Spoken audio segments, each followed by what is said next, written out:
Psicología, relación del dolor y las emociones.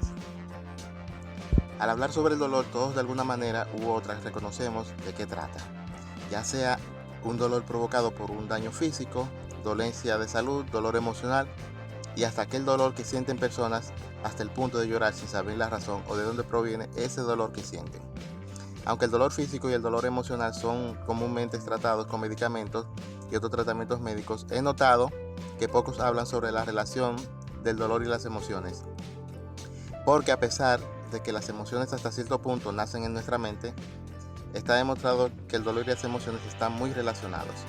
Soy George Sánchez Girón y hoy hablaremos sobre la psicología del dolor, acá en Educa Fiada C. Relación del dolor con las emociones. La Asociación Internacional para el Estudio del Dolor, IASAP, por sus siglas en inglés, nos habla sobre el dolor como una experiencia sensorial y emocional desagradable que se asocia a una lesión real o potencial de los tejidos o del cuerpo. Ahora vemos claramente que un buen manejo emocional nos ayudará a mejorar nuestro manejo del dolor. Con esta psicología del dolor tenemos muy buenas orientaciones sobre la buena gestión del dolor, es decir, cómo manejarlo, aliviar su intensidad y reducir la frecuencia con la que aparece el dolor en nosotros. Al hablar de los aspectos psicológicos del dolor, es necesario entender que esos aspectos influyen de forma positiva o negativa. Esto quiere decir que va más allá de que físicamente serían esas sensaciones físicas.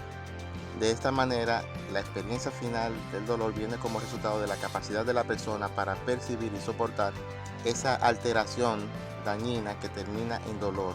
Según lo explicado hasta ahora, intervienen en la experiencia del dolor los siguientes componentes. Sensorial, el cual reúne todas las cualidades neurosensitivas del dolor. Cognitivo evaluador.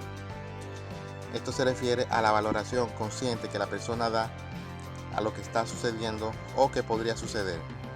Subjetivo afectivo emocional, en el cual se unen en ese mismo punto el miedo, la ansiedad, el temor, los nervios, etc., influyendo en el llamado umbral del dolor.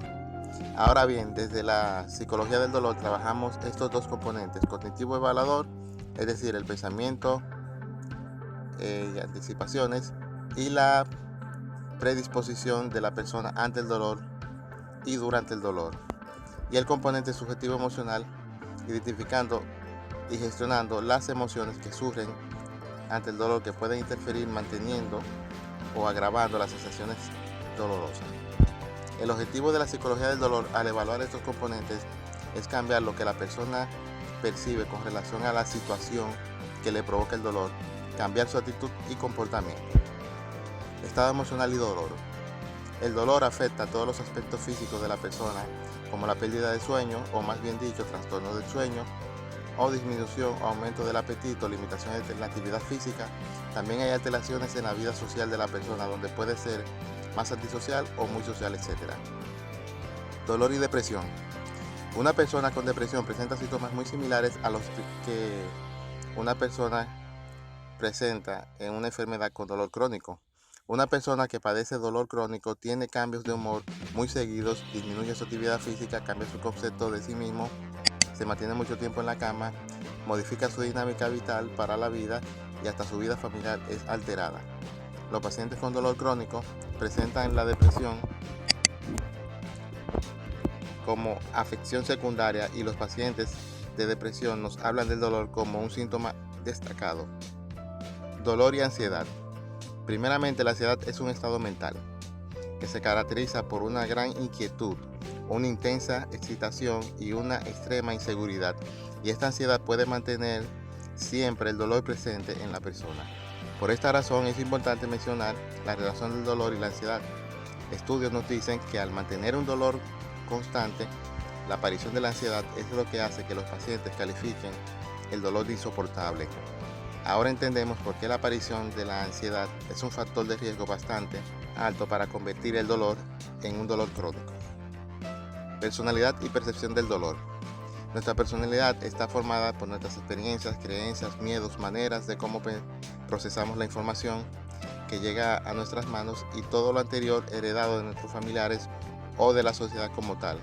todo lo relacionado a nuestra personalidad influye y tiene que ver con nuestra experiencia del dolor.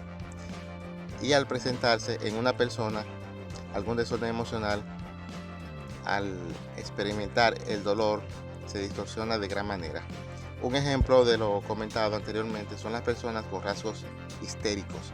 Este tipo de personas muestran inmadurez emocional, son extrovertidos, algo dramáticos y llegan a exagerar su experiencia del dolor. Así es que estas personas de rasgos histéricos hacen bastante difícil la tolerancia del dolor. Estrategias psicológicas, el dolor y la tensión. Para poder manejar o al menos regular el dolor percibido debemos aprender a dirigir nuestra atención. Esto es por la razón de que si nuestra atención está focalizada en el dolor, esto aumenta y será mayor de lo que realmente es. Podemos definir la atención, o la atención es selectiva, elige a qué estímulos atender.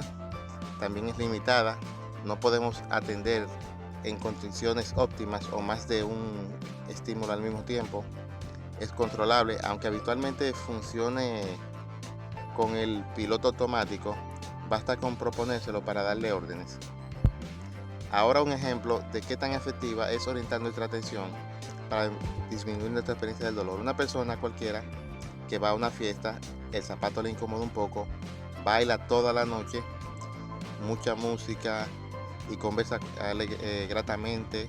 Al llegar a su casa, siente la molestia que tenía en el zapato, se acumuló provocándole un dolor profundo en los pies. Mientras su atención estuvo orientada hacia otro punto, el dolor fue menor. De esta manera, orientando nuestra atención hacia otro punto que nos provoque bienestar, aprenderemos a reducir nuestra experiencia de dolor. Otro ejemplo es el de las personas que viajan lejos por cualquier razón. El viaje o el lugar donde se encuentran les produce malestar, pero mientras centran su atención en la familia y todo lo bueno que les espera al regresar a casa, esa experiencia dolorosa casi desaparece o se reduce tanto que solo queda como una molestia. Lo que llamamos dolor está muy relacionado con las emociones de cada persona. De ahí que lo que a algunos les hace llorar de dolor, a otros apenas solo les entristece o les hace lamentarse sin pasar a mayores palabras. Lo aquí presentado sirve para arrojar luz sobre por qué hay personas que sufren mucho por cosas que a la mayoría les parecen insignificantes o al menos no tan graves. A quienes tienen una experiencia del dolor manejable les basta con las orientaciones que acabamos de presentar. Sin embargo, esas personas con situaciones críticas necesitan ayuda especializada de un psicólogo con experiencia en el manejo del dolor. Suscríbete a este canal, comenta y envíanos un correo electrónico ampliando tus inquietudes. Se despide George Sánchez Girón y esto fue Educa Fiada C.